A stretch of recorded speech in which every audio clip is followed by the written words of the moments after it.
Senator साहब जरा थोड़ा क्लियरली ये बात मैं अब आपके सामने रखूंगा, कितना कॉन्फिडेंस है आपके पास, यानी वफाकी हुकूमत के पास? ठीक है, अददी अक्सरियत को शायद बहुत ज़्यादा नहीं है, लेकिन आप इस बात पर अब बिल्कुल मुतमईन है कि अगर ऐसी सूरत हाल पैदा हुई तो पाकिस्तान की वफाकी हुकूमत के साथ पाकिस्तान के रियासती इदारे इस्लामाबाद को अंडर सीज होने से बचाने के लिए और रियासत के कारोबार को चलता रहने के लिए मौजूद होंगे? देखें, अगर हमने किसी भी इवेंट को फोरकास्ट करना हो तो हमें उसकी जो है हिस्ट्री देखनी होती है। आप देख लें 2014 का धरना, ये 126 दिन बैठे रहे और इनको बाद में आपको मालूम हुआ कि हमें पता चला कि सपोर्ट भी थी, ऐसी नहीं बात थी, लेकिन फिर भी हुकूमत को ये डिसलॉज नहीं कर सके। फिर और धरने बहुत सारे हैं, बहुत सारी मिसालें, लेकिन फेडरल गवर्नमेंट को डिसलॉज धरनों से नहीं किया जा सका। तो और अभी तो इनके पास टाइम भी नहीं है, क्योंकि देखें पहले तो इनके पास बहुत ज़्यादा 126 दिन बैठे रहे, अब तो जो जिस काम के लिए आ रहे हैं वो अगले 15-20 दिन में हो जाएगा। तो ये जो है, मेरा ये ख्याल है कि ये ब्लफ कर रहे हैं। अगर ब्लफ नहीं भी कर रहे हैं तो ये अगर आएंगे भी तो इनके हाथ लगेगा कुछ नहीं, क्योंकि देखें पिछली दफ़ा जब इमरान खान साहब आए थे 25 मई को, तो एजेंसियों ने सर्वे करके बताया था कि 7,500 बंदा था इनके साथ। तो 7,500 बंदे से तो इनकलाब नहीं आएगा। फिर बात यह है कि इस्लामाबाद हाई कोर्ट का ऑर्डर है, सुप्रीम कोर्ट का ऑर्डर है कि आप डी चौक में नहीं आ सकते, आप रेड जोन में भी नहीं आ सकते। तो ये अगर उधर नहीं, अगर ये आएंगे तो ये सुप्रीम कोर्ट की ऑर्डर की भी वायलेशन है और इस्लामाबाद हाई कोर्ट के ऑर्डर की भी वायलेशन है। तो मेरा ये ख्याल है कि ये खाली प्रेशर बिल्डिंग टैक्टिक्स है। ये पीटीआई बार बार इस तरह करती है कि ये एक इल्यूजन क्रिएट करते हैं कि जी हमारी बड़ी बातचीत हो गई है, हमारी सब कुछ हो गया है और अब जो है वो तब्दीली आने लगी है। आपको याद होगा शेख रशीद साहब ने कहा था कि 15 अक्टूबर को जो है वो हो जाएगा काम। 15 अक्टूबर गुजर गई, उससे पहले उन्होंने सितंबर की डेट दी, वो गुजर गई, और इस तरह की पता नहीं कितनी डेट पहले भी आ चुकी है। मेरा ये ख्याल है कि मामला इनके हाथ से निकल चुका है। ये अगर कोई एहतजाज करना भी चाहते थे तो टाइमिंग जो है वो इनकी बहुत ज़्यादा आउट हो चुकी है ऑलरेडी। अच्छा। तो इनके हाथ आएगा कुछ नहीं। ये सिर्फ अगर ये आके बैठेंगे भी तो ये अपनी बदनामी करेंगे और ये मुल्क का नुकसान करेंगे, इनके हाथ कुछ नहीं लगेगा। अच्छा, फवाद चौधरी साहब ने, शहजाद साहब ये मैं सुनवा के आना चाहूँगा, फवाद चौधरी साहब ने कि लॉन्ग मार्च क्यों डिले हो रहा है, ज़रा ये सुन ले, फिर हम ज़रा शहजाद साहब और अतर साहब से तज्ज़िया हासिल करते हैं। मुज़ाकरात जो है वो बड़ी ज़ाहिरी बात है, अगर इलेक्शन अनाउंस होंगे तो इसका मतलब है मुज़ाकरात कामयाब होंगे, और अगर इलेक्शन कामयाब नहीं हो, इलेक्शन अनाउंस नहीं होते और लॉन्ग मार्च अनाउंस होता है तो आप समझ लें कि आगे क्या मुज़ाकरात जो है वो उस लॉन्ग मार्च में वजह बनी हुई। जो ताख़ीर तो कुछ बायसे ताख़ीर भी था, कुछ बायसे ताख़ीर भी था। शहजाद साहब, आज आपको याद है 25 मई को जो हुआ, ऑनरेबल सुप्रीम कोर्ट ने एक हुक्म दिया, उसकी ब्लेटेंट वायलेशन हुई और कहा परेड ग्राउंड का गया, इमरान खान साहब खब को लेकर यहाँ आ गए।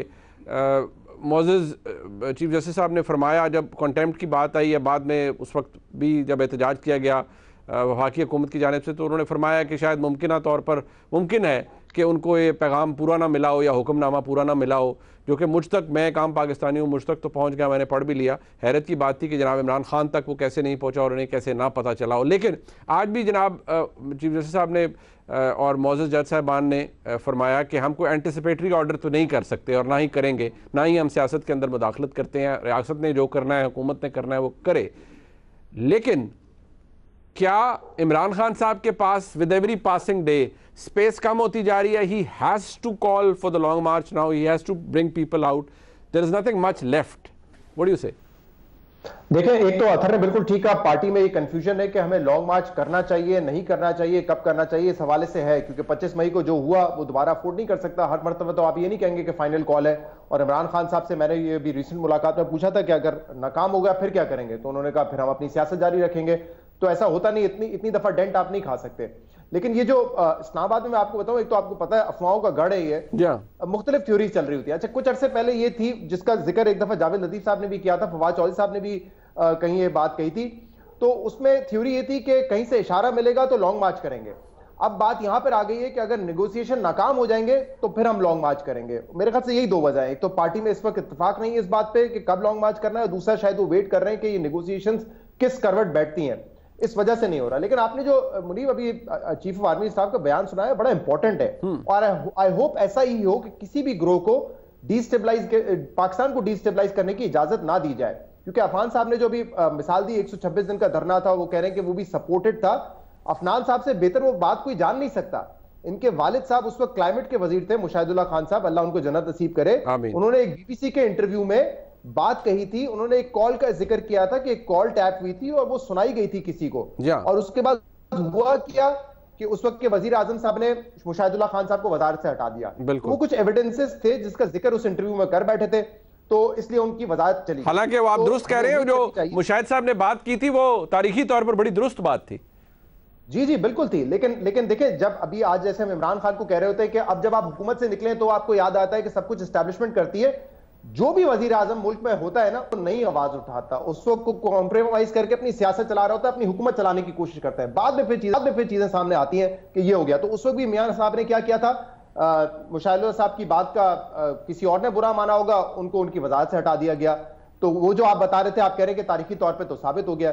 तो मेरे ख्याल से मैं कहना ये चाह रहा हूं कि आई होप कि हम हर कोई अपनी गलतियों से सबक सीखा हो, हम आगे बढ़े हों, और ये डिस्टेबलाइज करने वाली हरकत नहीं होनी चाहिए। और खासतौर पे इस मौके पे लॉन्ग मार्च सियासत में होते रहे, पीडीएम ने भी किए हैं, लेकिन ये मुद्दा क्यों इमरान खान साहब बना रहे हैं, ये बड़ा इंटरेस्टिंग है कि सिर्फ नवंबर की तैनाती के उन्होंने क्यों मसला बना लिया है। इस वक्त किसी को शक नहीं है कि across Pakistan PTI is the most popular party, बिल्कुल, और आपने अभी देख लिया बाय इलेक्शन। तो फिर इमरान खान साहब क्यों इतना डिपेंड कर रहे हैं कि अभी भी जो रियासत के अहम सतून है वो हमारे साथ आके खड़े हो जाएं, वो न्यूट्रल ना रहे, वो हक के साथ रहे, और वो कहते हैं मैं हक पे हूं। ये क्यों इमरान खान सोच रहे हैं? मुझे तो इस बात पर तशवीश होती है।